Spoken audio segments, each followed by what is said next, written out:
做了一个图表，这个图表非常重要啊，就是我们要明白动域它既然是比喻啊，它一定是有比喻的东西的。首先呢，动域里面的洞穴当中食物的影子，对吧？他们说这个墙上有很多木偶，通过那个火光啊，像那个做那个皮影一样投射到那个墙壁上，对吧？洞穴当中食物的影子，对应的是咱们的现实世界当中食物的倒影或影子。洞穴当中的那些木偶啊，它们对应的是可感世界当中的食物，咱们现实世界当中的食物。洞穴当中的火光，对应的是咱们现实世界当中的太阳，啊，洞穴当中的食物的倒影或者是阴影，就是洞外了，啊，洞域当中的洞穴外的食物的倒影或者阴影，对应的是数学，啊，对应的是数学。洞穴外的食物，星光、月光，对应的是纯粹的理念，啊，就是哲学。洞穴外的太阳对应的是可知世界的那个至善的理念，是吧？那么我们就来一段休息，然后休息的时候呢，给大家看一个这个洞域的这个动画，因为它故事性很强。那么我希望大家在观看这个动画的时候呢，要注意把洞穴当中的洞域当中的这个事物跟咱们的现实世界勾连起来。那么将自己眼前呈现的这个视觉形象视为食物的倒影，对吧？因为你眼前看到的手机、电脑，其实它也是影像嘛，只不过是倒映在你的眼睛里面。那么你可以把自己想象为这个现实世界的囚徒，你如何一步一步上升到这个至善的理念？所以我们不要光看这个动画，还得把它跟咱们的现实以及柏拉图他的做这个比喻的动机给它串联起来。Let me show in a parable to what extent our nature is enlightened or unenlightened. Envision human figures living in an underground cave with a long entrance across the whole width of the cave. Here they have been from their childhood and have their legs and necks chained so that they cannot move and can only see before them, being prevented by the chains from turning their heads around. Above and behind them, a fire is blazing at a distance. They see only their own shadows, which the fire throws on the opposite wall of the cave. For how could they see anything but the shadows if they were never allowed to move their heads?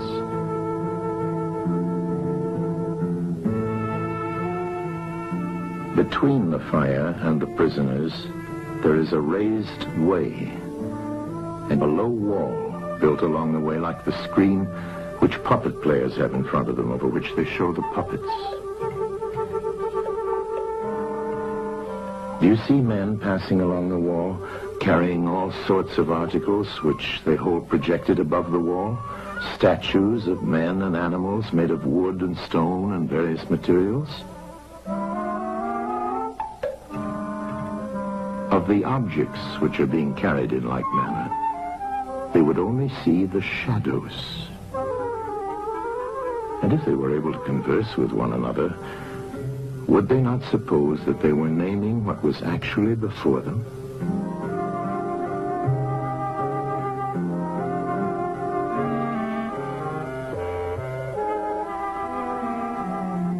And suppose further that there was an echo which came from the wall.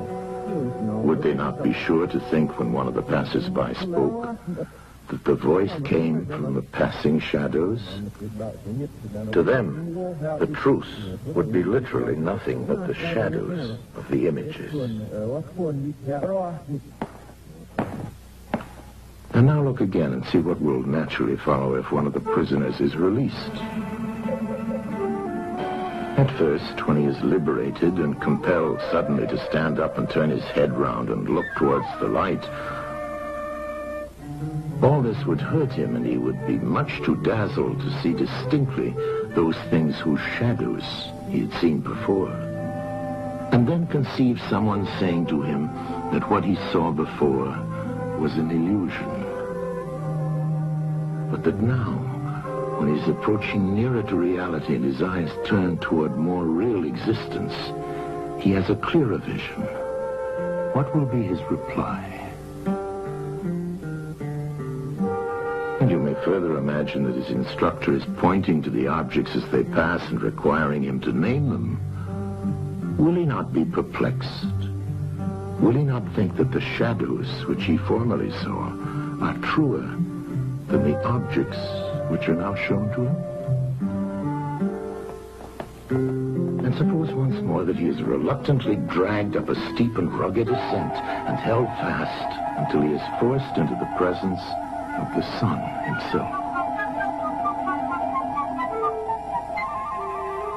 When he approaches the light, his eyes will be dazzled, and he will not be able to see anything at all of what are now called realities. He will require to grow accustomed to the sight of the upper world.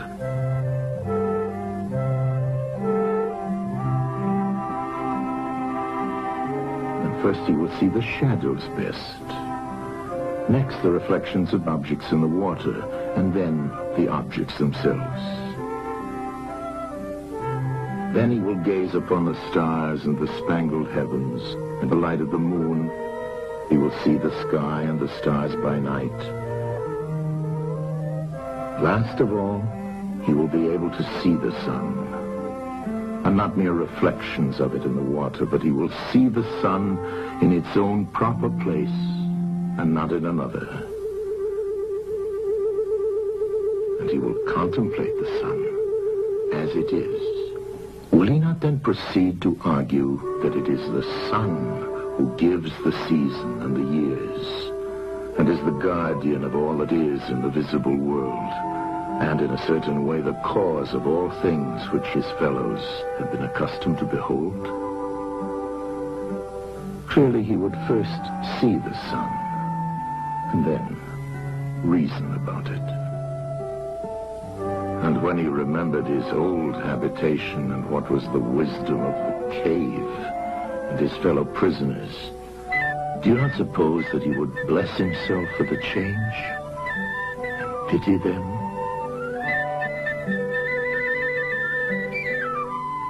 And if they were in the habit of conferring honors among themselves on those who were the quickest to observe the passing shadows, and to remark which of them went before and which followed after, and which were together and who were therefore best able to draw conclusions as to the future,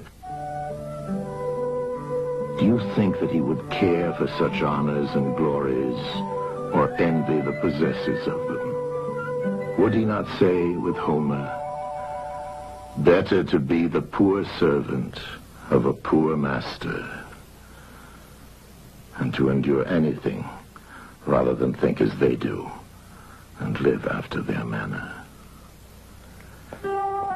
Imagine once more such a one coming suddenly out of the sun to be replaced in his old situation. Would he not be certain to have his eyes full of darkness? And if there were a contest of measuring the shadows, and he had to compete with the prisoners who had never moved out of the den, while his sight was still weak, and before his eyes had become steady, wouldn't they all laugh at him and say he had spoiled his eyesight by going up there, and that it was better not to even think of ascending?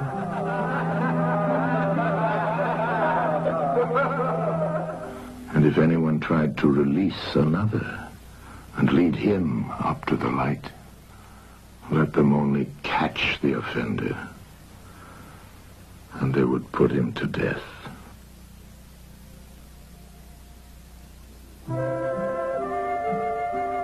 It is the task of the enlightened not only to ascend to learning and to see the good, but to be willing to descend again to those prisoners and to share their troubles and their honors, whether they are worth having or not. And this they must do, even with the prospect of death. They shall give of their help to one another, wherever each class is able to help the community.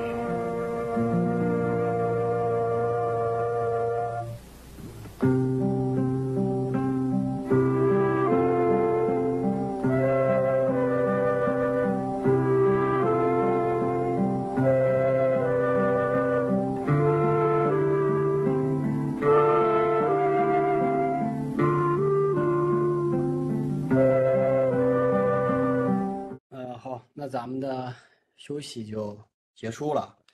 这个动画大家，我觉得还可以再看一下，都上传到咱们的那个资料库里面了。